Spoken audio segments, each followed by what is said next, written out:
자고 일어나니 서울은 하얗습니다. 애청자 여러분 안녕하십니까. 중부지방 곳곳에 새벽부터 많은 눈이 내렸습니다. 가뜩이나 분주한 월요일 아침인데요. 특히 중부 지역 분들은 길이 미끄럽다는 것도 감안하고 떠나셔야겠네요.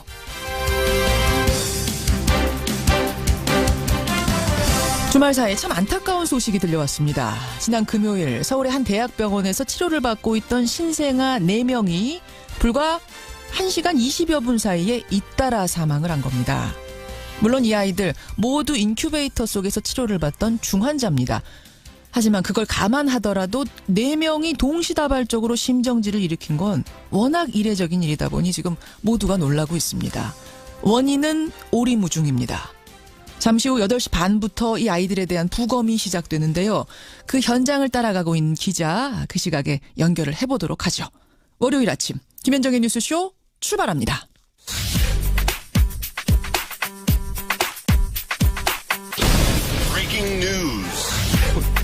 김현정의 뉴스쇼가 주목한 오늘의 포인트 김정훈 기자 나와 있습니다. 어서 오세요, 김 기자. 네.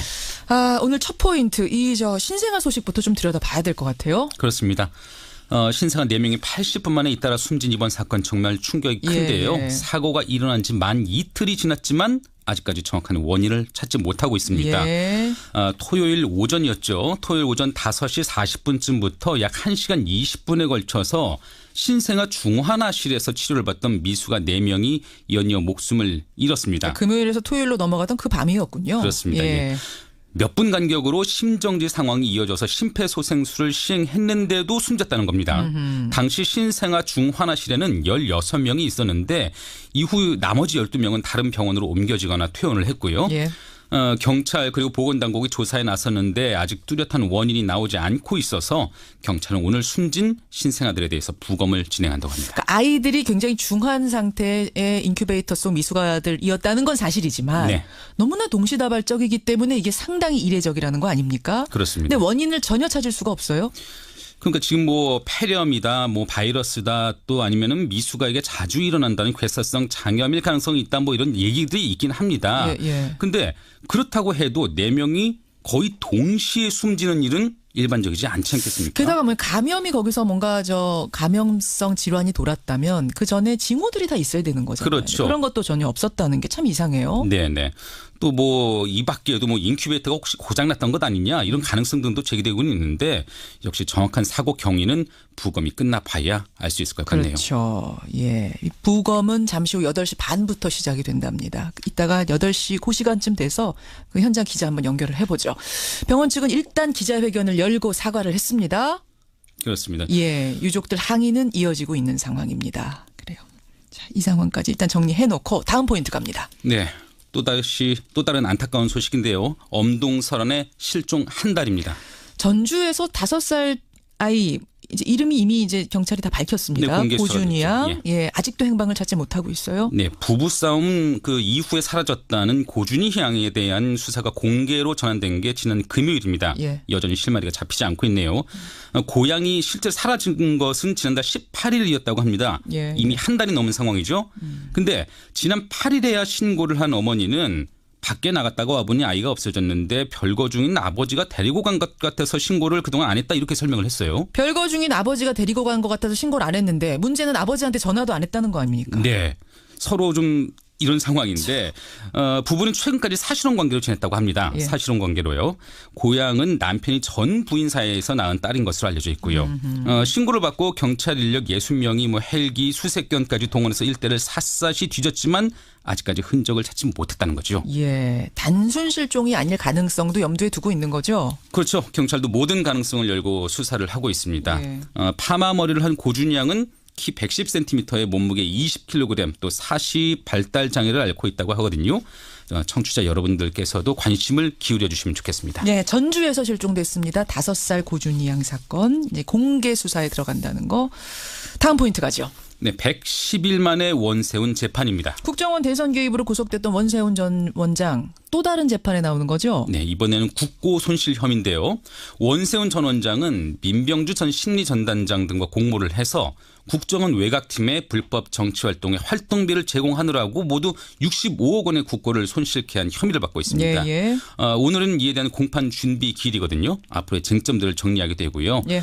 이와 함께 유성옥 전 심리전단장, 신승균 전 국익전략실장 등 이명박 정권 국정원 핵심 인사들도 오늘 두 번째 공판 준비 기일을 맞으면서 이에 대한 본격적인 법정 공방을 앞두고 있습니다. 짧게 하나만 정리하고 싶은데 어제 한 오후부터 자유한국당의 류혀의 최고위원 이름이 검색어 상위권에 계속 올라 있어요. 네, 자유한국당 당무감사 결과가 있었거든요. 예. 그 결과 당협위원장 자리를 잃게 됐기 때문입니다. 한 60여 명이 무더기로 좀 물갈이가 된 거죠. 네, 그 중에 포함됐는데 이에 대해서 류 최고위원이 어제 기자회견에서 토사구팽이다, 배은망덕이다, 홍준표 대표를 상대로 적극적인 투쟁에 나서겠다고 했고요. 이뿐만 아니라 서청원, 유기준 등 그 다수 그 친박계 현역 의원들도 예. 당협위원장에서 물러나게 됐거든요. 물러나게 됐죠. 집단 반발도 예상되네요. 여기까지 오늘의 포인트. 김정훈 기자 수고하셨습니다. 네. 중국을 방문한 문재인 대통령이 3박 4일간의 일정을 종료하고 귀국했습니다. 정상의 합의는 매우 시기적절하며 중요한 성과라고 평가합니다. 나라 망신시키는 문재인 정권의 애교 참사에 대해서는 엄중한 책임을 국민의 이름으로 물어야 합니다. 예, 문재인 대통령 중국 국빈 방문을 마치고 돌아왔습니다. 근데 이번 중국 방문에 대해서 외교 안보, 경제 실타래를 풀었다라는 긍정적인 평가가 있는 반면에 야당에서는 굴욕 외교다. 심지어 외교 참사라는 표현까지 등장하고 있습니다. 상반되는 평가들을 좀 듣고 가려고 합니다.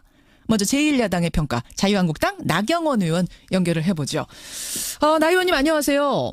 네, 안녕하세요. 대한민국의 자존심이 철저히 짓밟혔다. 이렇게 평가를 하셨네요. 네, 예. 어떻게 보신 겁니까? 이미 많이 나왔죠. 여러 가지 홀대 논란이 있었고요. 결국 공동선언, 공동 기자회견도 없었고, 또한 기자단 폭행에 정말 있어서는 안 되는 그런 사건도 발생했습니다. 예. 이것은 문재인 대통령과 문재인 대통령 정부에 대한 비판이 아니라 정말 대한민국 국민으로서 그 자존심이 뭉개진 일이었다고 생각을 하고요. 또 실질적인 그 내용에 있어서도 사실상 이제 어제 청와대가 하루 종일 홍보하더라고요. 그런데 사실상 이 전혀 도움이 되지 않는 성과가 없는 외교였다 이렇게 평가합니다. 전혀 도움이 되지 않는. 그렇다면 이게 네. 점수로 표현하는 게 어떨지 저는 잘 모르겠습니다만 마침 청와대 관계자가 내놓은 점수가 있어서요. 청와대 관계자는 120점 혹은 98점 이렇게 얘기를 하더라고요. 나 의원님은 몇 점 주시겠어요? 저는 낙제점 드려야 될 것 같은데요. 낙제점이면 50점 미만입니까? 낙제 60점입니까? 40점입니까? 잘 모르겠습니다만 어쨌든 이건 절대로 우리가 긍정적으로 아무리 이게 야당의 입장이 아니라 우리가 국민의 시각에 봐서도 국민의 자존심을 뭉갠 사건이 너무 많았었고요. 실질적으로 저는 이 외교는 아주 디테일하게 다 합의를 하고 가는 거거든요. 예. 그래서 공항 영접은 장관급이 아닌 소위 정말 차관급도 아닌 차관 고급이 나온다라든지 이거는 박근혜 전 대통령의 첫 방중하고 비교해도 알 수 있는데요. 사실상 만찬 한 번 있고 리커창 총리조차도 실질적으로 오찬이나 만찬을 이 아닌 차담회를 한다든지 이러한 부분에 대해서 어떻게 이런 정도 합의를 했는데 방중을 서둘렀느냐 도저히 납득되지 않는 부분이고요. 그다음 이제 아까 성과도 말씀드렸지만 실질적으로 이 두 가지잖아요. 크게 보는 것이 북핵 문제하고 사드 보복 철회인데요. 사드 보복 철회는 이미 사실상 10월 31일에 이미 한번 중국이 표시를 했고요. 그리고 사실 저는 10월 31일 합의 전에도 중국 내에 이미 지난 여름부터 이런 이야기를 그 업계로부터 들었습니다. 뭐 건설이 중단되어 있었던 업계 같은 경우에 예. 건설 다시 해라. 다만 좀 조용히 시작해라 하고 이미 뭐 경제적 논리로 풀고 있었던 사드 보복을 해제하고 있던 상태였거든요. 그런 그래서 상황에서 왜 디테일한 합의 없이 서둘러 간 것인지 잘 이해가 안 네, 간다. 네, 지금 그 말씀. 그렇습니다. 근데 정부 네. 측에서는 해를 넘기지 않고 중국과의 관계를 푸는 게 상당히 절실했다. 왜냐하면 중국하고 사업하는 분들이 너무나 힘들어한다는 점, 특히 평창올림픽 전에 중국과의 관계를 회복했다는 걸 만천하에 알릴 필요가 있다는 점, 이런 점에서 좀 서둘러서 올해 안에 끝내려고 했다는 거예요. 이게 송영길 의원께서 직접 말씀하시더라고요. 그러니까 이제 뭐 사인을 주겠다 이런 얘기인데요. 그러니까 그렇죠. 이제 정상이 한번 사진 찍으면 달라질 것이다 이런 건데요. 예, 일부 예. 뭐 그런 부분에 대해서 저도 이 중국이 워낙 뭐 이 분위기를 어떻게 만드느냐에 따라서 뭐 경제적 그러니까 본인들은 이제 지시하지 않는다고 하지만 결국 뭐 중앙에서 내려가는 이 뭐 사인이란 게 있죠. 사인이 예, 다 예. 있죠. 그런데 실질적으로 그 사진 한 장을 위해서 너무 많은 걸 잃었다는 것이죠. 그리고 경제 문제는 어차피 해결되는 와중이었다는 거고요. 경제 문제는 경제 문제를 해결해야 되는데 우리가 그렇게 조급한 마음으로 저자세 외교로 갔기 때문에 너무 많은 것을 잃었다는 너무 것이죠. 예. 그러니까 뭐 의전의 홀대라든지 이러한 것을 떠나서 예. 그건 뭐 이미 여러 번 언급되었기 때문에 더 말씀을 안 드리는데요. 사실 4대 원칙 같은 것도 예. 잃었고요. 사드 본복 문제도 이렇거든요. 지금 보면 사드 문제가 해결됐다고 하지만 예. 중국은 시진핑 주석은 적절한 처리 그리고 장더장 전임대 상무위원과 그리고 리커창 총리는 단계적 처리라는 이야기를 하며 예. 장더장 전임대 상무위원 같은 경우는 단계적 처리를 합의해 줬기 때문에 방중이 성사된 것이다. 이렇게까지 이야기를 하거든요. 예. 결국은 사드 완전 철수해라는 압박이 더 높아졌다고밖에 볼 수 없다고 생각합니다. 오히려 사드 문제는 더 복잡해진 거라고 보세요. 완전 해결이 됐다가 그렇죠. 아니라 지금 사실 공식 아니죠. 아. 그러니까 미완이라고 하지만 그들은 제가 11월 초에도 방중을 저도 이제 중국을 방문했었는데요. 예, 예.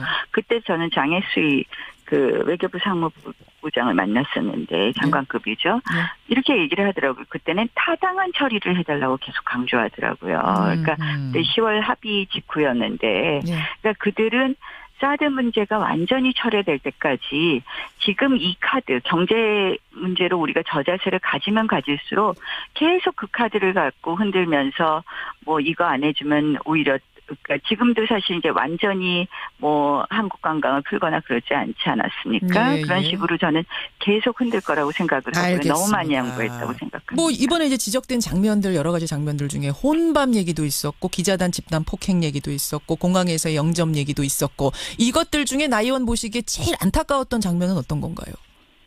뭐 기자단 폭행이죠. 기자단 예. 집단 폭행. 예, 저희가 얼마나 저자세 외교를 했으면 하는 그런 생각이 들고요. 근데 이게요. 그 우리나라뿐만 아니라 다른 나라의 기자들, 캐나다나 미국의 수행 기자들도 중국 공안하고 언쟁을 벌인 일이 있었을 정도로 중국 공안들이 언론관 자체가 좀 후진적이다 이런 지적은 있던데 우리라서 특별히 홀대한 건 아니다 뭐 이런 얘기들 어떻게 보세요? 그래도 폭행에 이르렀잖아요. 집단 폭행까지는 아니었다. 그 미국이나 캐나다에 대해선. 예. 저는 그렇게 이야기하시면 안 될 것 같고요. 그래서 참 제일 안타깝고 뭐 그 밖에 이제 대통령께서 직접 홀대 당하신 부분 저는 뭐 우리가 그동안 중국을 방문한 정상이 많이 있지 않았습니까? 우리 전직 대통령들이. 그렇죠. 그 국빈 방문이라고 해놓고선 사실상 중앙정부의 관리 중에서는 뭐 시진핑 주석 외에 어느 누구도 대통령 식사를 같이 하지 않았다는 것은 정말 큰 외교적인 결례라고 할 수 있는데 그것은 우리가 자초한 면이 있다. 이런 자초한 면이 있다. 거죠. 미리 계획 섬세하게 짜지 못하고 가서 대통령께서 홀대 당하는 상황으로 만들어 놓은 건 아니냐라는 이런 생각을 하신단 말씀. 그럼 강경화 외교부 장관의 경지를 뭐 일각에서 얘기하는 분들도 있던데 여기까지도 동의하세요? 누가 사실상 책임이 있는지 좀 따져봐야 될 것 같습니다. 그래서 예. 실질적으로 이러한 부분에 가장 큰 책임이 있는 외교 라인의 책임을 반드시 묻긴 물어야 된다고 생각합니다. 묻긴 물어야 된다. 그 책임의 정점에 네. 강경화 장관이 있다면 강경화 장관에 대한 경질까지도 생각할 정도 수준의 홀대라고 생각하십니까? 저는 상당히 이번 방중은 성급하고 미숙한 외교의 결정체였다라고 결정체였다. 말씀을 드리겠네요. 여기까지 입장 확인하겠습니다. 나 의원님 고맙습니다. 네, 고맙습니다. 예, 자유한국당 나경원 의원을 먼저 연결했습니다. 여당 입장도 확인해야겠죠. 더불어민주당 박병석 의원을 연결할 텐데요. 문재인 대통령을 수행해서 중국에 함께 다녀온 분입니다. 박병석 의원님 안녕하세요. 안녕하세요. 박병석 의원입니다. 예, 아유 고생 많이 하셨습니다.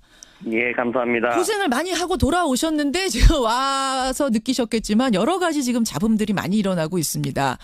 네. 국빈 방문이었는데 그러니까 최고의 예우를 받아 마땅한 방문이었는데 중국 측의 예우가 과연 적절했는가? 상당히 우리로서는 굴욕당하고 온 거 아니냐라는 평가 어떻게 생각하십니까? 예, 우선 이 방문의 시기와 배경에 관한 이해가 필요한 것이고요. 잘 알다시피 박근혜 정부 최근 1년 동안은 한중 관계가 완전 수렁에 빠진 최악의 관계였습니다.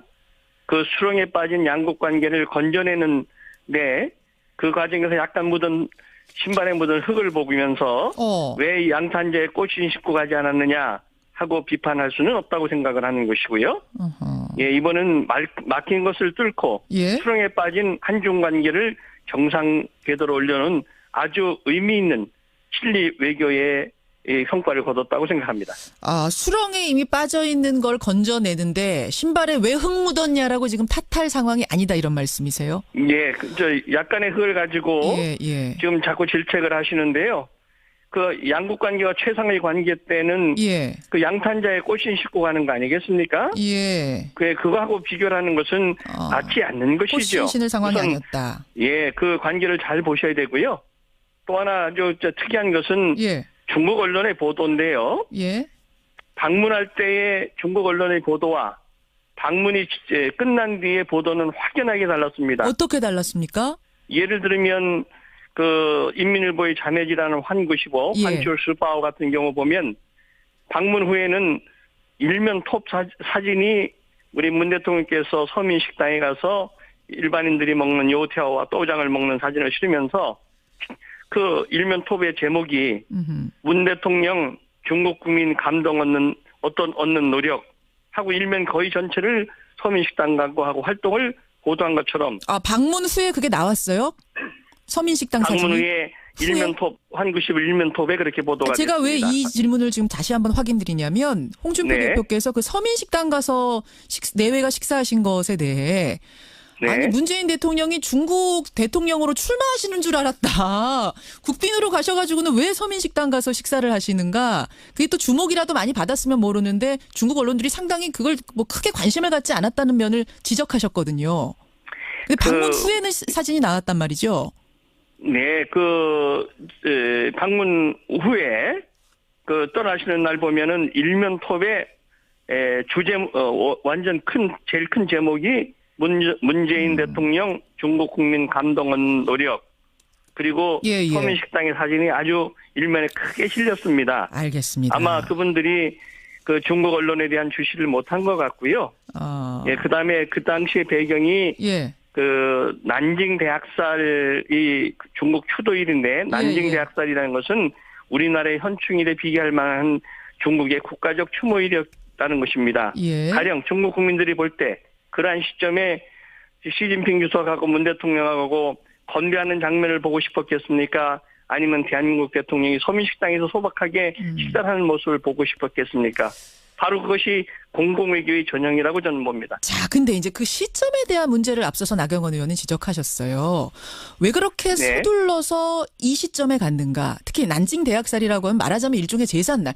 남의 나라의 우울한 제삿날에 우리가 가서 환대받기를 기대하는 것조차 사실은 어려운 상황에서 왜 이 시점을 택해서 갔는가? 그리고 디테일한 합의도 없이 여정에 대한 합의, 누가 뭐 마중을 나올 것이며 그다음에 뭐 어떻게 될 것이며에 대한 디테일한 합의 없이 서둘러 간 것 아니냐라는 이 지적이 계속 나옵니다. 어떻게 보세요? 그것은 한반도를 둘러싼 긴박한 상황을 감안하지 못한 발상이라고 보고요.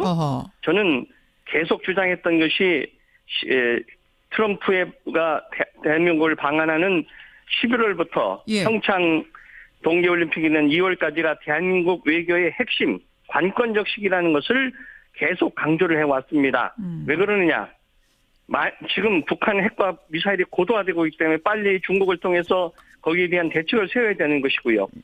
평창 때 어떻게 해서든지 중국을 참여시키고 북한이 참여하는 것을 유도하면서 해야만 평창이 성공할 수 있고 그 평창을 계기로 한반도의 평화정부들을 조성할 수 있기 때문에 시간이 없는 겁니다. 또 한 가지만 더 말씀드리면 정상의 방문이라는 건 최소한 1년 전에 스케줄이 확정되는데 최악의 상태에 빠졌던 박근혜 정부 때문에 정상 방문을 계획하지 못했던 것을 성사시킨 것인데 그러한 관점에서 보는 것이 좋다고 생각합니다.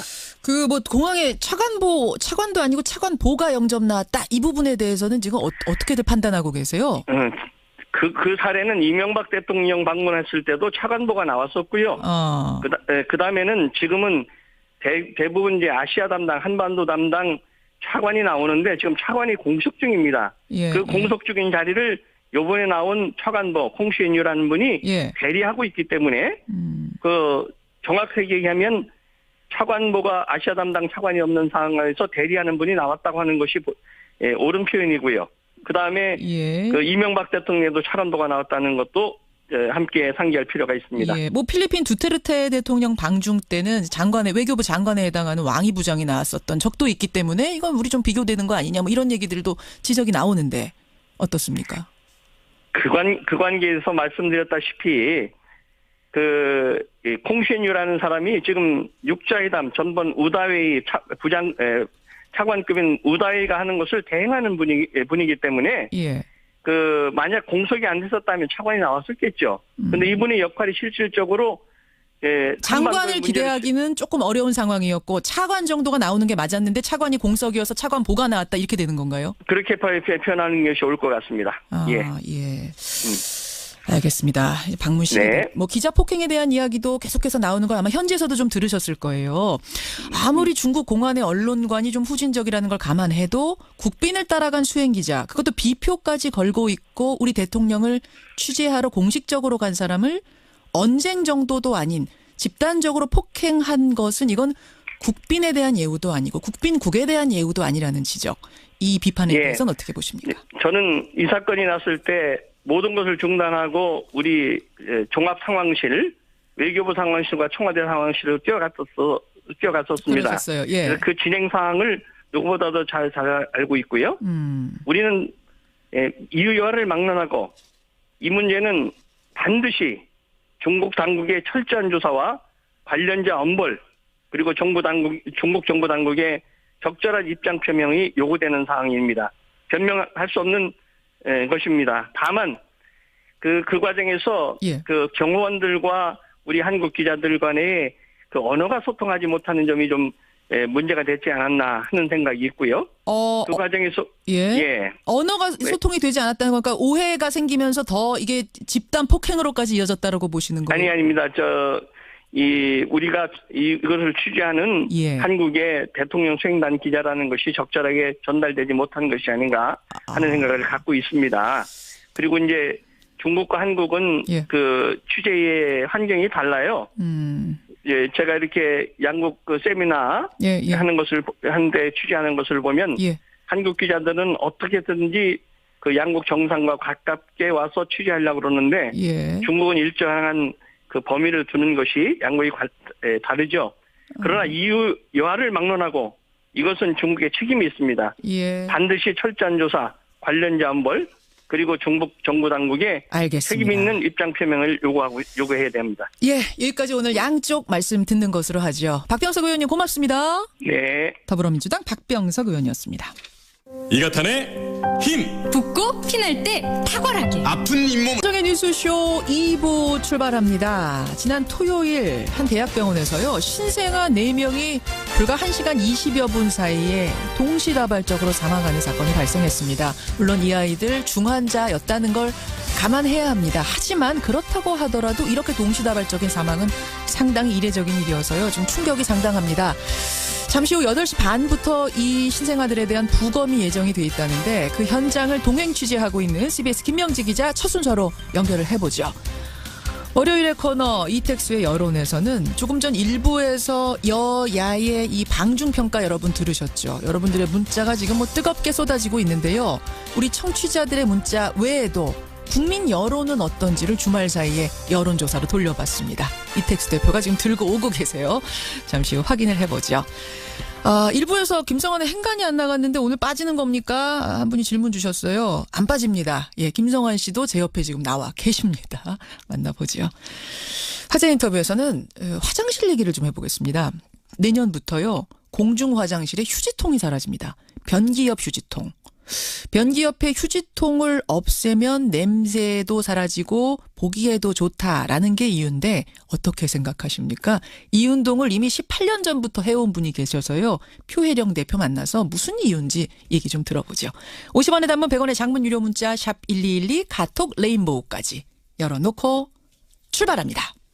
이대 목동병원 신생아 중환자실에서 4명의 신생아가 잇따라 사망하는 전대미문의 일이 벌어졌습니다. 4명의 아이들 모두 중환자실에서도 상태가 안 좋은 중증의 아이들로 알려졌죠. 하지만 아무리 상태가 좋지 않더라도 이렇게 동시다발적으로 숨지는 거는 워낙 이례적이어서요. 큰 뉴스가 될 수밖에 없습니다. 원인은 오리무중입니다. 그래서 오늘 아침에 부검이 예정돼 있는데요. 그 현장을 취재하고 있는 기자 한번 연결을 해보죠. CBS 김명지 기자 연결이 돼 있습니다. 김명지 기자. 네, 저는 지금 서울 이대 목동병원 별관 장례식장 건물에 나와 있습니다. 예, 오늘 아침 상황, 밤사이 상황 어떻습니까? 네, 현재 유족들은 병원에서 국립과학수사연구원 서울 분소로 이동하기 위한 채비를 하고 있습니다. 이른 아침부터 병원에 도착한 이들 가족은 깊은 슬픔 속에 아이들의 마지막 길을 준비하는 중입니다. 참 날벼락 같은 일인데 도대체 어떻게 이런 일이 발생했는가? 그 당시 상황을 좀 정확히 취재해 보셨어요?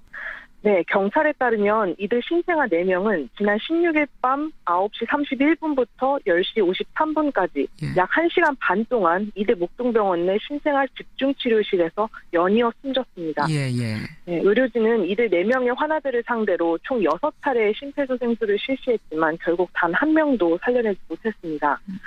이어 밤 11시 7분쯤에 환자의 보호자 중 1명이 경찰에 신고를 했고 이에 경찰이 출동해 사건을 조사하기 시작했습니다.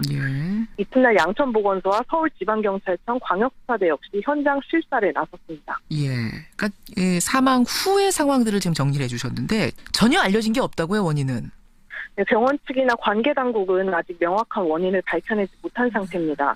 일각에서는 괴사성 장염 등의 구체적인 병명이 또 거론되기도 했지만 괴사성 장염. 네, 이런 병원과 보건당국, 경찰 등은 이 역시 아직 단정하기 어려운 상태라고 밝혔습니다.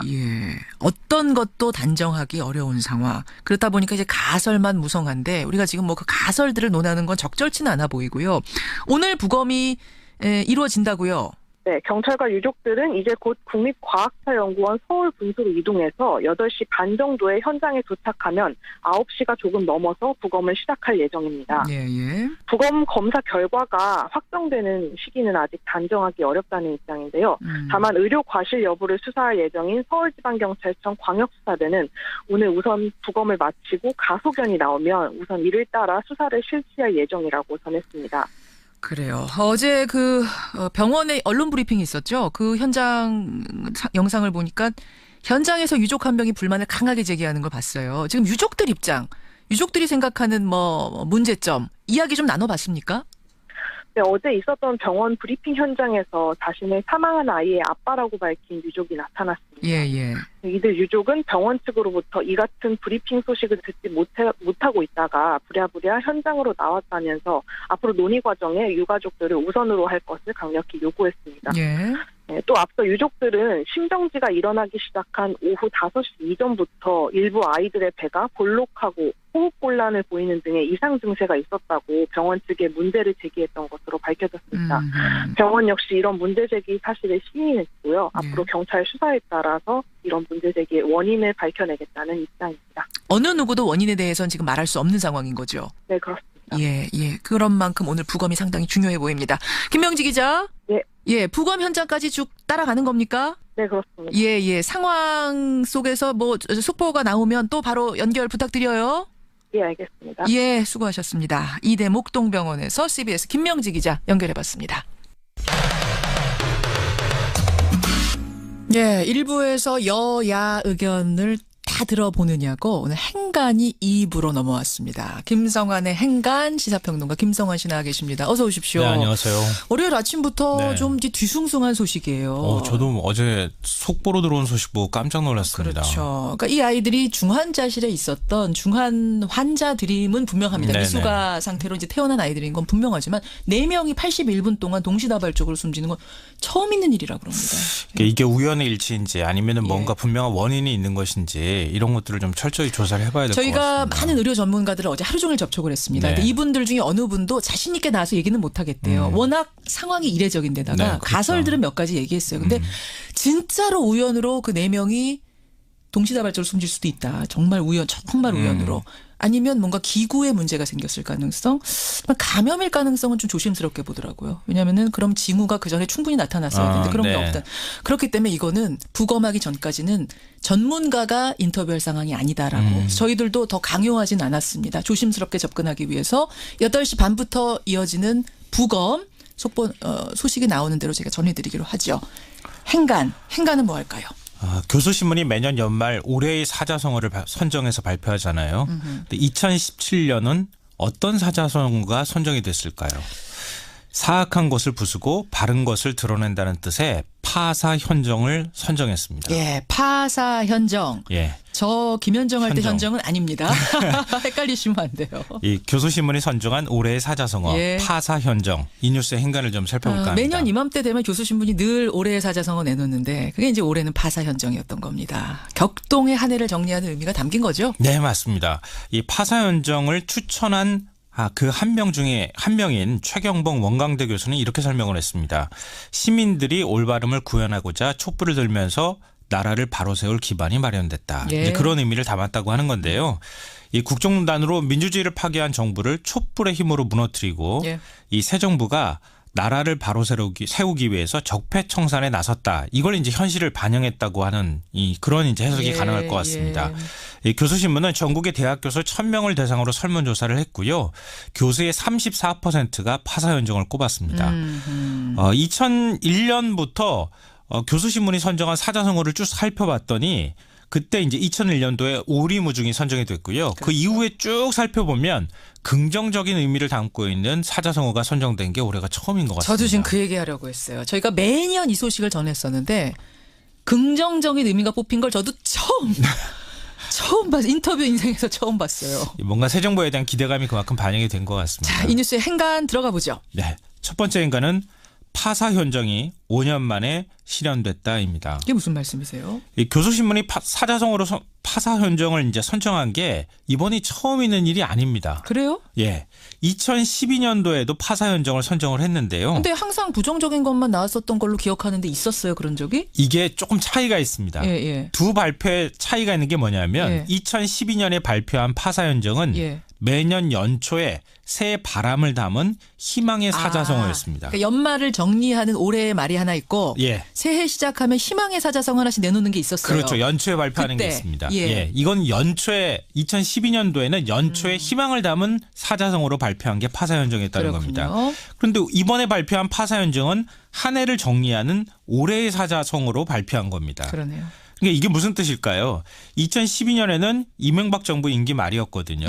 각종 실정과 비리가 드러나고 있는 상황이었는데 그때 교수들이 볼 때 파사현정은 이명박 정부가 켜켜이 쌓인 적폐를 좀 청산해달라.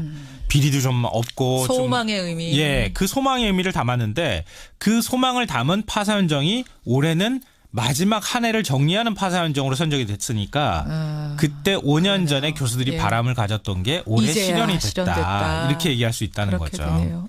두 번째 행간은 뭡니까? 두 번째 행간은 박근혜 정부는 한순간에 무너지지 않았다입니다. 이건 또 무슨 의미인가요? 지난해 국정농단 사건 터지면서 박근혜 정부가 한순간에 무너진 것 같은 느낌 받잖아요. 그렇죠. 그런데 올해의 사자성어를 보면 그렇지가 않습니다. 교수들은 박근혜 대통령 취임 이후부터 임기 첫 해부터 끊임없이 경고의 메시지를 보내왔습니다. 교수들이요? 예. 그러니까 올해의 사자성어를 2013년부터 제가 쭉 말씀을 드려볼게요. 2013년에는 도행역시를 꼽았습니다. 도행역시. 순리를 거슬러 행동한다는 뜻입니다. 순리를 거슬러서 행동하는 한 해였다. 2013년이. 네, 맞습니다. 깜깜이, 불통정부, 뭐 인사참사, 맞아요. 국정원 댓글 사건까지 얼마나 많은 일들이 많았습니까? 그때 그 뭐 청와대 대변인 성추행 사건으로 시작했고 기억나네요. 2014년에는 어떤 사자성어가 선정됐느냐? 지록위마. 지록위마, 사슴을 가리켜서 말이라 한다. 네. 세월호 참사, 정인의 문건 파동 이런 대응하는 정부의 모습을 보면서 이제 이런 사자성어가 선정이 된 거고요. 2015년에는 혼용무도였습니다. 어리석은 군주가 세상을 어지럽힌다. 드디어 작년에는 어떤 사자성어가 등장했느냐? 군주민수. 이거 뭐였죠? 백성이 분노하면 배를 임금을 뒤집을 수 있다 이거였습니다. 작년에 이제 탄핵으로 우리 촛불 전국이 이어질 그렇죠. 때 촛불 시민들이 일어났던 그때의 성어였어요. 그러니까요. 도행 역시 지록이마, 혼용무도, 군주민수 이걸 쭉 연결을 해서 보면 박근혜 정부의 몰락 과정이 한눈에 쫙 펼쳐진다는 겁니다. 그러네요. 마지막 행가는 뭡니까? 마지막 세 번째 행가는 교수들의 새해 희망은 늘 공정이었다입니다. 그러니까 지금까지 한 해를 정리하는 올해의 사자성어를 주로 말씀드렸잖아요. 교수들이 바라는 새해 희망은 뭘까? 그러면 새해 희망의 사자성어를 말씀드리면 되는데요. 작년부터 사자성어 대신에 우리말 글귀를 선정해 발표했습니다. 맞아요. 그러니까 작년과 올해 용비어천가의 구절을 연이어 이제 선정을 했는데요. 이게 학창 시절을 아마 생각하시면서 들으셔야 될 것 같습니다. 꽃 좋고 여름 하나니 이거 하고요. 내희 일어 발아래 가나니 이거였습니다. 그러니까 오랜만에 듣는 말이라서 조금 어려울 수도 있는데요. 앞뒤 구절을 연결해서 제가 풀어서 말씀드리면 뿌리가 깊은 나무는 아무리 센 바람에도 움직이지 아니하므로 꽃이 좋고 열매도 많으니 샘이 깊은 물은 가물음에도 끊이지 않고 솟아나므로 내가 되어서 바다에 이른다 이런 뜻입니다. 그러니까 대한민국이 뿌리 깊은 나무가 되고 번영을 하려면 기회균등과 공정한 배분, 내가 바다로 모이듯이 정치권에서도 화해와 상생이 필요하다 이런 뜻을 담았습니다. 그러니까 만약에 내년 초에 희망의 노래, 희망의 문구가 선정이 된다면 아마 이 연장선에서 뭔가 하나 선정이 될 거라는 얘기입니다. 파사현정. 여러분은 이 성어에 대해 어떻게 생각하십니까? 여러분이 마음속으로 생각하시는 사자성어는 어떤 건가요? 김성환 씨와 함께 풀어봤습니다. 수고하셨습니다. 네, 고맙습니다.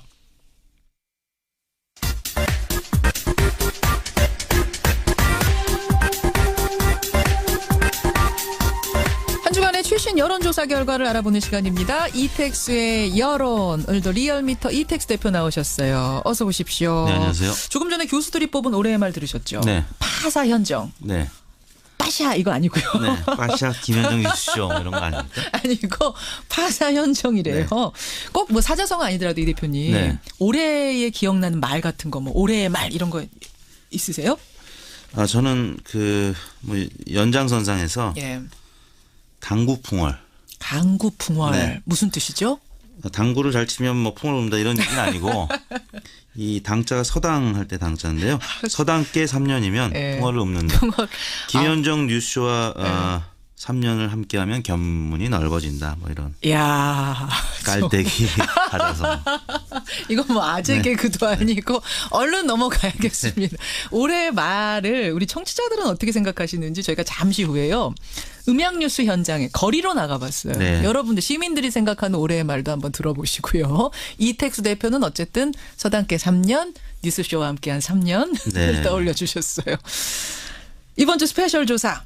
사실은 오늘 좀 뜨겁고 무겁습니다. 일부에서 대통령 방중선거에 대해서 여야의 평가 듣고 지금도 청취자들이 문자를 굉장히 많이 보내주시는데 우리 청취자 뉴스쇼 청취자 의견 외에 국민 여론은 어떤지 여론조사를 좀 돌려보셨다고요? 네. 문재인 대통령이 지난 토요일 3박 4일간의 중국 국빈 방문을 마치고 귀국을 했는데요. 공식 일정 전부터 지금까지 정치권에서는 긍정평가와 부정평가가 맞서고 있습니다. 이에 김현정의 뉴스쇼 의뢰로 문재인 대통령의 중국 방문 성과에 대해서 조사를 해봤습니다. 어떻게 물어보셨어요? 이번 조사는 12월 15일 금요일에 전국 19세 이상 성인 1,900 585명이 접촉을 해서 최종 510명이 응답을 완료했는데요. 예. 4.6%의 응답률, 무선 전화 면접 및 유무선 자동응답 혼용 방식이었습니다. 표본 오차는 95% 신뢰 수준에서 플러스 마이너스 4.3%포인트였는데요. 자, 이번 주부터는요. 저희가 조금 발표 방식을 바꿨습니다. 이 대표님이 좀 숨차시는 것 같아가지고 저희 목소리 좋은 아나운서가 이 질문 내용과 여러분들의 응답에 대해서 미리 좀 결과를 듣고 녹음을 해놨거든요. 들어보세요. 질문 문항은 다음과 같습니다. 중국에서 개최된 한중 정상회담의 결과를 놓고 평가가 상반되는 상황입니다. 긍정평가하는 측에서는 한반도 평화와 안전을 위한 4대 원칙에 합의하면서 양국 간 관계 회복이 기대된다고 평가를 하는 반면에 부정평가하는 측에서는 굴욕 외교라며 평가절하하고 있습니다. 선생님께서는 이에 대해 어떻게 생각하십니까? 1번, 한반도 평화와 안전에 도움이 된 회담으로 긍정적으로 평가한다. 2번, 외교 결례, 굴욕 외교 등의 평가가 나오는 만큼 부정적으로 평가한다. 3번, 잘 모르겠다. 갑자기 저는 전화 ARS 돌아가는 줄 알았어요. 네, 좋은데요? 우리 정민아 아나운서가 수고를 해줬습니다. 이렇게 질문을 드렸습니다. 그러자 대답이 어떻게 나왔습니까? 네, 한반도 평화와 안전에 도움이 돼서 긍정적으로 평가한다는 의견이 55.8%로 나타났고 한반도의 평화와 안전에 이번 방중이 도움이 됐다. 55.8%. 외교 결례, 굴욕 외교 등의 평가가 나오는 만큼 부정적으로 평가한다는 의견이 33.7%로 나타났습니다. 중국이 외교 결례를 범했고 이건 굴욕적인 외교였다라는 평가가 33.7%. 네. 이렇게 나왔군요. 55.8 대 33.7 어떻게 분석을 해야 됩니까? 네, 지지정당별로는 정의당 지지층, 민주당 지지층이 압도적으로 긍정평가를 했습니다. 각각 82.2%, 81.8%가 긍정평가를 했고요. 국민의당 지지층도 57.3 대 34.6 긍정평가가 높았습니다. 반면에 자유한국당 지지층은 85.2%가 부정평가, 바른정당 지지층은 45.9%가 부정평가를 해서 긍정보다 부정이 많았습니다. 이념 성향별로는 진보층, 중도층이 긍정평가가 높았던 반면에 보수층이 부정평가가 높았고요. 연령대별로는 20, 30, 40대는 긍정평가가 높았던 반면에 50대와 60대는 부정평가가 높은 것으로 나타났습니다. 그러니까 55.8%가 방중에 대해서 긍정적으로 평가를 했어요. 그러니까 분명히 긍정평가가 좀 높긴 합니다만 대통령 지지율을 생각하면은 낮거든요. 그러니까 대통령에 대해서 지지를 보내는 분들 중에도 이번 방중에 대해서는 긍정평가를 하지 않은 분이 있다는 얘기잖아요. 이 부분에 좀 주목해 볼 필요가 있는 거죠. 그렇죠. 예. 그리고 지난 7월 달에 있었던 방미 과정에서 한국갤럽이 조사했던 것과 비교하면 당시에는 긍정평가가 71%였는데 이번에 55.8%였다는 것이 긍정응답이 한 13%포인트 이상 낮았고요. 도움이 되지 않았다는 부정평가가 당시에는 10%였는데 이번엔 23%로 역시 한 13%포인트가량 높게 나타났습니다. 정리를 다시 하자면 중국 방문에 대해서 55.8% 그러니까 과반을 넘는 수가 긍정적으로 평가를 하고 있습니다만 지난 미국 방문 때와 비교하면 낮아진 수치라는 점. 그러면 대통령 지지도에도 좀 영향을 이번 방중이 줬을 것 같은데 어떻게 나왔는지 이것도 녹음이 돼 있나요? 정민 아나운서 나와주세요. 오늘 소개한 국정수행 지지도와 정당 지지도 주간 정례조사는 12월 11일 월요일부터 15일 금요일까지 닷새 동안 전국 19세 이상 유권자 49,516명의 통화를 시도해 최종 2,518명의 응답을 완료, 5.1%의 응답률을 나타냈고 무선 전화 면접, 유무선 자동응답 혼용 방식으로 실시했습니다. 표본 오차는 95% 신뢰 수준의 플러스 마이너스 2%포인트입니다. 이렇게 조사를 했다는 조사 개요가 먼저 나갔네요. 자, 그럼 그 다음 질문도 정리가 돼 있나요? 네, 국정수행평가와 정당 지지도는 이미 이제 보편화된 질문이기 때문에 질문을 제가 따로 소개를 안 안 해도 했고요. 될까요? 그래요. 문재인 대통령의 12월 셋째 주 주간 집계가 오래간만에 60%대로 하락을 했는데 68.6%를 기록했습니다. 지난주에 70.8%였는데 2.2%포인트 하락했고요. 부정평가는 25.7%로 역시 2%포인트가량 오른 것으로 나타났습니다. 떨어졌네요. 예. 네. 그러니까 70.8%가 지난주였습니다. 그러니까 지난주도 사실은 살짝 내림세였던 상황에서 68.6으로 60%대로 지금 오랜만에 내려간 거 아닙니까? 그렇습니다. 지난 6주 동안 70%대를 유지했는데 7주 만에 60%대로 하락을 했습니다. 중국 방문 이전부터 잇따랐던 일부 언론과 야당의 중국 홀대 공세 여파로 주중 집계가 지난 목요일 날 69.5%로 하락을 했고요. 목요일 날 한중 정상회담에서 한반도 4대 원칙을 했는데요. 14일 목요일 날은 70.2%로 반등을 했는데 그러니까 정상회담에서 한반도 4대 원칙을 합의한 후에 다시 올랐다가 금요일 날 아시다시피 그 한국 기자들 폭행을 당했죠. 야당 및 일부 언론의 공세가 더 강화됐습니다. 15일 날은 67.2%로 전날 대비 3%포인트 굉장히 큰 폭으로 일간 주위에 변화가 있었는데요. 아무튼 좀 반등할 만한 상황에서 금요일 날 큰 폭 하락이 있었기 때문에 주간 집계는 68.6%로 70%대를 지키지 못했습니다. 청와대로서는 굉장히 아픈 부분이에요. 사실은 그 외교를 갔다 오면 대통령 지지도는 항상 오르게 되어 있거든요. 그럼요. 지난번 미국 방문 때도 그랬고 이번에는 오히려 마이너스가 된 지지도 면에서는 그런 상황이란 얘기인데 민주당 지지도도 함께 떨어졌는지 궁금한데 어떻습니까? 정당 지지율. 반면에 민주당 지지율은 2.8%포인트 오른 51.9%를 기록했습니다. 지난주 오래간만에 40%대로 떨어졌다는 소식을 전해드렸는데 지난주 중폭 하락했는데 이번 주에는 다시 좀 반등하는 모습을 보였습니다. 그러면 대통령 지지율은 방중 홀대론 때문에 떨어졌는데 민주당 지지도는 오른 거는 어떻게 봐야 되는 거예요? 민주당 역시 금요일 날 기적 폭행 사건이 있었던 날은 49.9%까지 떨어졌었는데 주초 중반까지는 상승세였습니다. 왜 그랬냐면 박근혜 전 대통령, 최순실, 우병우, 최경환 등등 그랬죠. 그 지난 정부의 적폐 청산 관련된 재판 또 구속영장 발부 등등의 소식 때문에 워낙 올라 있었던 게 있기 때문에 했고요. 또 조원진 의원의 문재인 씨 발언 논란이 있었죠. 그래서 민주당 지지층이 주초 중반까지는 좀 집계를 했는데 주 후반 들어서는 좀 하락한 것으로 나타났습니다. 그렇군요. 예, 알겠습니다. 이렇게 해서 이번 방중의 영향을 이제 다각도로 줬어요. 그리고 여론조사가 그렇게 되고 있네요. 그 한 분께서 아나운서가 매끈하게 녹음한 것도 좋지만 버벅거리면서 이 대표가 하시는 것도 괜찮습니다. 뭐 이런 문자로 용기를 주셨는데 저희가 한번 모니터 해보고요. 어떤 게 더 나은지 다음 주에 한번 보죠. 고생하셨습니다. 감사합니다. 이택수 대표였습니다.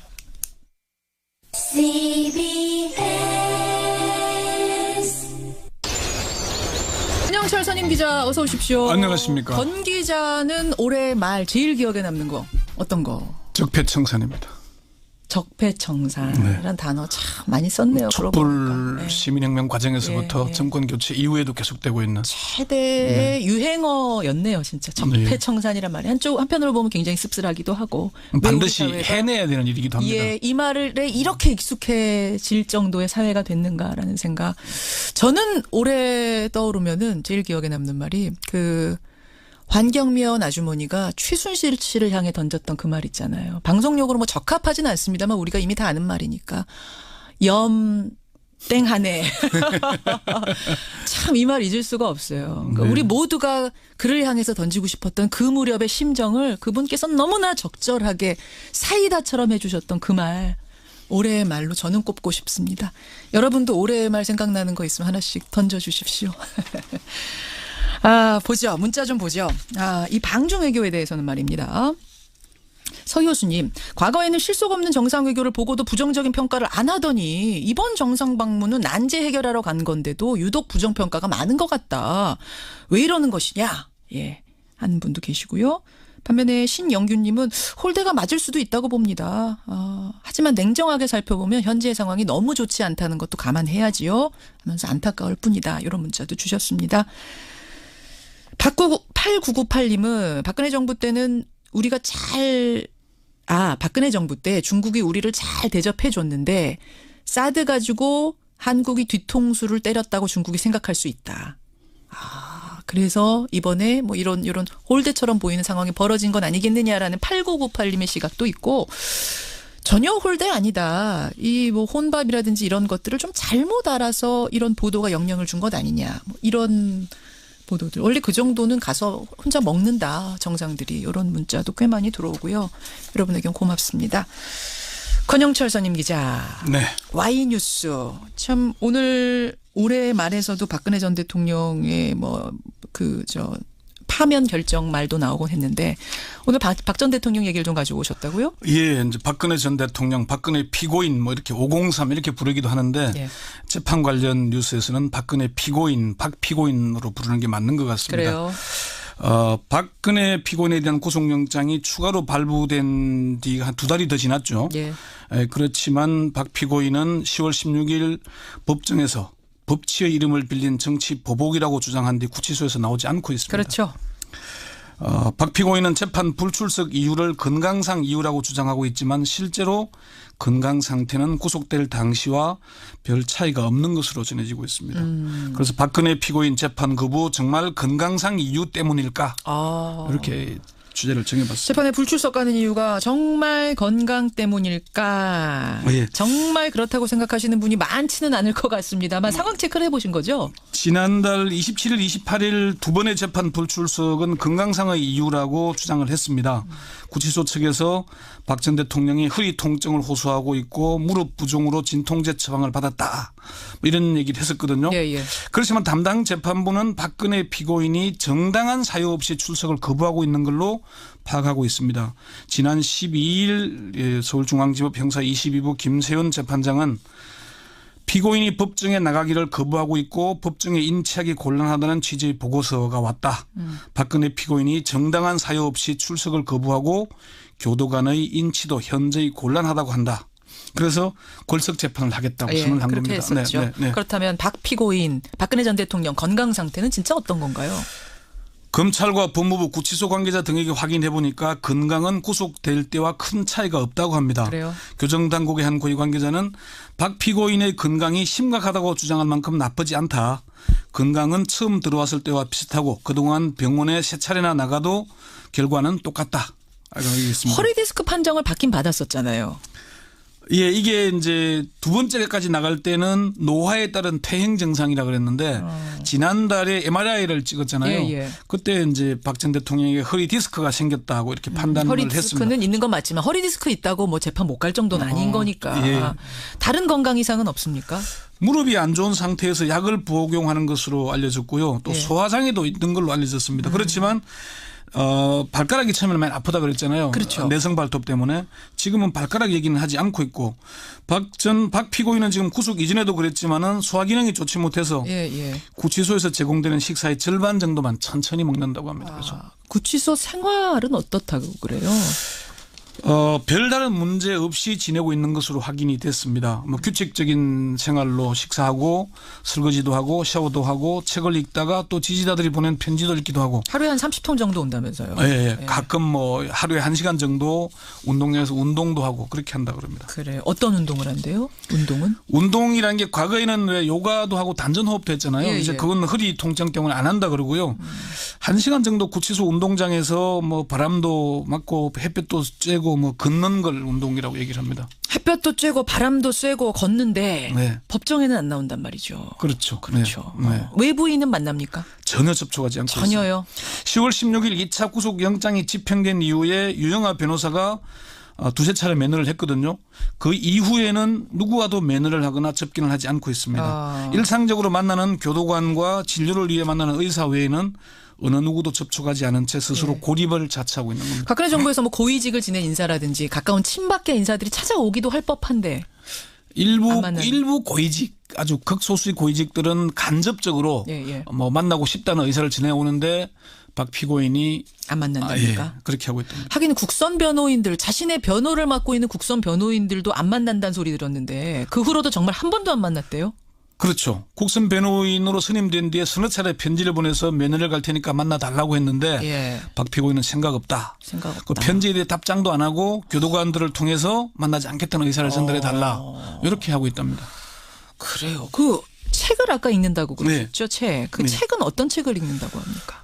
역사소설을 많이 읽는다고 합니다. 역사소설 중에는 객주, 김주영의 객주도 읽었고 태평양 전쟁도 읽었다고 하고. 그 책은 사실은 누가 넣어줘야지 읽는 건데 그건 누가 넣어주고 있어요? 그동안에는 유영아 변호사가 접견 때마다 이제 바꿔줬고요. 지금은 유 변호사 사무실 직원이 대행하고 있다고 합니다. 아, 사무실 유영아 변호사 측에서 편지 한 30통 오는 건 여전하고. 그렇습니다. 한 8개월이 지났는데 한 3,000통 넘는 편지가 왔다고 하니까 꽤 많이 온 거죠. 다 팬레터예요.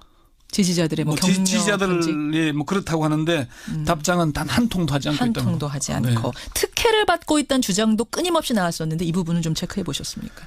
그 여성 사동에서 의료과까지 한 300m 거리가 되는데 이게 이제 휠체어를 타고 간다거나 일반 수용자들이 진료가 끝난 시간에 간다. 이래서 특혜가 아니냐 주장이 나왔는데 전직 대통령이고 특히나 일반 여성 수용자도 남성 그 사동을 지나가야 된다 그럽니다. 그러니까 접견하는 사람들 그러면 야유를 받을 수도 있고 뭐 혼란이 올 수도 있지 않습니까? 특별 관리하는 차원에서 하는 것이 그게 뭐 도를 지나쳤다고 보기는 좀 그런 것 같고요. 이게 뭐 구치소장이 뭐 매너를 정기적으로 한다거나 이럴 때는 좀 논란이 있을 수 있는데 뭐 특혜라고 하기 정도까지는 뭐 아니다. 특별 관리 차원이 아니겠나라고 볼 수 있습니다. 뭐 이렇게 시시콜콜 구치소 생활에 대해서 알려주십니까라고 생각하실지 모르겠습니다만 우리가 이것을 통해서 지금 얘기하고자 하는 건 뭐냐면 법정에 나올 가능성은 그럼 없는 건가? 뭐 건강 상황이라든지 그 안에서의 활동들을 볼 때 어떻게 보세요? 전혀 없다고 봐야 할 것 같습니다. 없습니까? 이미 박 피고인이 지난 10월 16일 날 재판부에 대한 강한 불신을 드러냈지 않습니까? 정치적 외풍과 여론의 압력에도 오직 헌법과 양심에 따른 재판할 것이라는 재판부에 대한 믿음은 의미가 없다는 결론에 이르렀다. 법치의 이름을 빌린 정치보복은 저에게서 마침표가 찍어졌으면 한다. 이 얘기는 자신의 불법 행위에 대한 사법적 절차를 정치보복으로 몰았잖아요. 그렇죠. 재판부를 믿지 못하겠다고 주장한 것이니까 그 이후에는 누구도 만나지 않고 있고 계속 안 나올 걸로 보입니다. 결국 이 말은 뭐냐면은 어떤 판결이 내려지든 이것은 믿을 수 없는 사람들이 내린 믿을 수 없는 판결. 나는 받아들일 수 없다는 얘기를 지금 하는 거죠. 온몸으로 보여주는 거죠. 그렇죠. 사실 정치 보복이 되려면은요. 누구를 구치소나 정부 당국이 박근혜 피고인을 못 만나게 해야 되는데 스스로 안 만나는 거잖아요. 그렇죠. 그리고 본인이 대통령일 때 이미 구속 물론 파면된 뒤에 구속이 됐지만은 그래 된 거지 않습니까? 누가 정치보복을 했다는 겁니까? 그러게요. 스스로 정치보복을 했는지는 모르겠습니다만은. 지금 스스로란 말씀하셨어요. 그러니까 탄압을 받고 있는 게 아니라 스스로 고립무원을 자초하고 있는 건 아닌가. 저는 지금 오늘의 쭉 말씀 들으면서 그렇게 정리가 되네요. 네, 그렇게 보는 게 맞을 것 같습니다. 예, 지난주 최순실 씨에 대한 재판 보면서 박근혜 전 대통령은 지금 어떻게 생활하고 있는지 권영철 선임 기자와 함께 알아봤습니다. 수고하셨습니다. 네.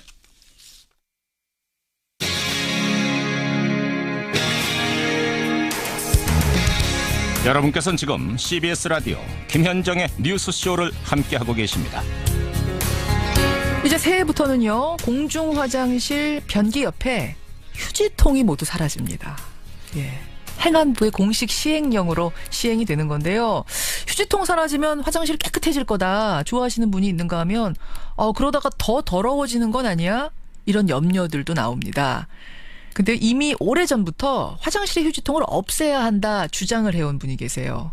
화장실문화시민연대 표혜령 대표인데 이분은 왜 휴지통을 없애자고 주장을 해왔는지 오늘 화제 인터뷰에서 만나보겠습니다. 표 대표님 안녕하세요. 네, 안녕하세요. 내년 1월 1일부터 그럼 전국의 공중화장실에는 변기 옆 휴지통은 사라진다. 공중화장실 어디입니까? 네, 멀리서는 인천공항이나 지하철, 학교, 공공기관, 그 개인 아주 그 작은 건물을 제외하고 공공시설물인 경우에는 전부 모두 해당이 된다고 생각하시면 되고요. 아니 이제 들으시는 분 중에 변기 옆에 휴지통 당연히 있는 거고 거기다 휴지도 버리고 각종 이물질들 버렸는데 그거 왜 없애는 거야? 하시는 분들 생소한 분들 계실 거예요. 왜 없애야 된다고 그동안 주장하셨어요?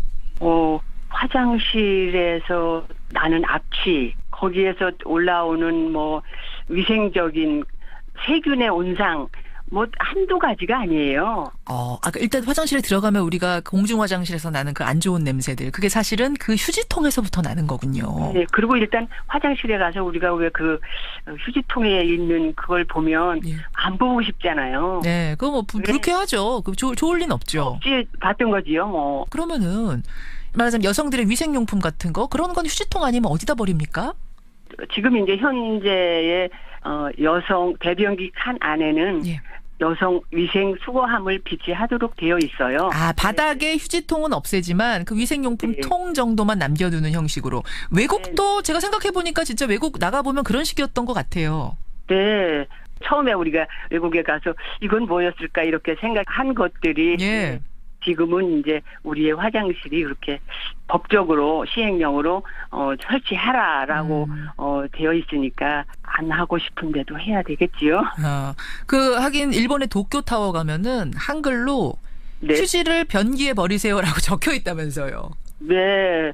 우리나라 관광 가신 분들이 화장실에 이제 휴지통이 없으니까 거기에다가 다 볼일 본 그거를 밖에다 그냥 휴지를 버리는 거예요. 넣지 않고 바닥에다가. 거예요. 네, 그러니까 오래된 우리 그 습관으로 인해서 그래 참 그거 보니까 부끄럽고 이 사람들은 하는데 왜 우리는 안 될까라는 그런 생각을 했었습니다. 그래서 이제 운동을 시작하셨어요. 그런데 대표님, 당장 그 변기 옆에 휴지통이 없어지면 더 더러워지는 건 아니에요? 지금 말씀하신 도쿄 예처럼 부작용은 없겠습니까? 소개하고 싶은 좋은 사례가 우리 그 서울 지하철 1, 2, 3, 4, 5, 6, 7, 8호선 전 역사에 변기 수가 한 3,800여 곳 되는데 거기에 휴지통을 모두 다 없앴어요. 크게 문제가 없다고 합니다. 반응은 그럼 오히려 더 깨끗해졌다 이런 반응이 더 많이 나오고요. 사용하는 사람들은. 근데 아주머니들도 청소하시는 환경미화원분들도 뭐 이 정도면 괜찮겠다 하시고. 네.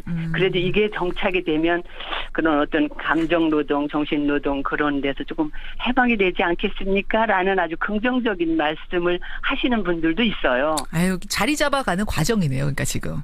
네, 그렇죠. 정말로 사용자들이 정말로 내가 이 문화를 가꾸어 간다라는 생각으로 같이 동참을 해주셔요. 그러네요. 그게 중요하겠네요. 네. 근데 대표님 얘기가 나온 김에요. 그 화장실에 관한 이 휴지통 말고도 여러 가지 다양한 이런저런 얘기들 뭐 불만 사항도 있고 저희가 거리에서 한번 들어봤어요. 네. 잠깐 같이 듣고 올까요? 네네. 예. 저 가림막 같은 거 있긴 한데 가림막 있어도 다 보이던데 그냥 칸마다 소변기 하나씩 있고 만드는 게 중요해요. 요즘 롱패딩이나 코트 많이 입으니까 그런 거 놓을 수 있는 공간이 좀 넉넉히 있었으면 좋겠어요. 여자들은 화장을 하면 손에 뭔가 묻거나 해서 여자 화장실에는 물티슈가 배치되어 있는 게 이제 아줌마들이 이제 청소부 하시다가 당혹스러운 거는 사실 남자끼리도 보여주면 껄끄러운 게 있는데 여자면 더 어떻겠어요. 마지막 남성분. 네. 환경미화원 아주머니가 갑자기 막 들어오시면 너무 당황스럽다. 이 얘기 저는 남자분들 여러분한테 들었거든요. 네. 근데 사실은 그분들이 들어가고 싶어 들어가는 게 아닌데 저도 참 이 운동을 하는 사람으로서 참 가슴이 아파요. 네, 그분들도 이제 어쩔 수 없이 빨리 청소는 해야 되고 뭐 이런 급하시니까 들어가셨겠지만 요거 이렇게 불만 사항이 나온다면 좀 개선해봐야 되지 않을까요? 뭔가 좀 규칙을 정한다든지? 네. 이번에 그 법령 중에 사생활 부분이 강화가 되게 돼 있어요. 남자 화장실 소변기와 소변기 사이 가림막을 설치하도록 의무화가 됐고요. 남성들 소변기 사이사이마다 가림막 설치. 네네.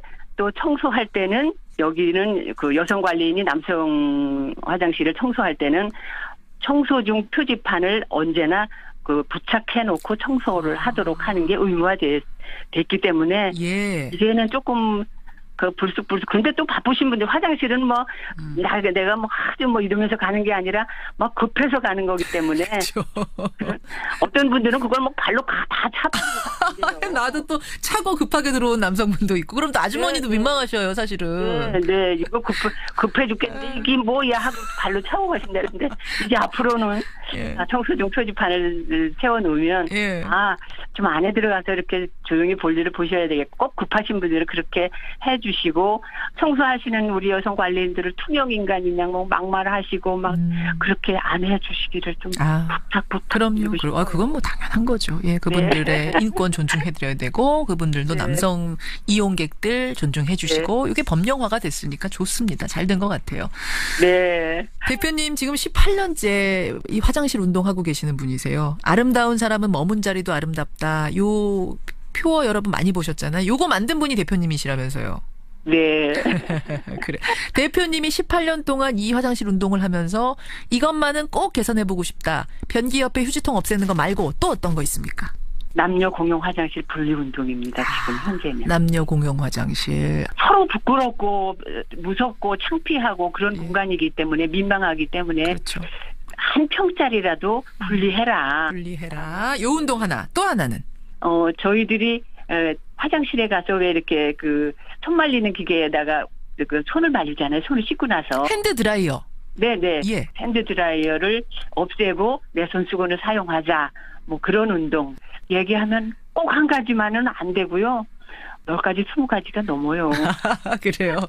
네. 화장실에 대한 얘기 하다 보니까 저도 지금 떠오르는 아이디어가 굉장히 많은데 언제 한번 대표님한테 전달해 드릴게요.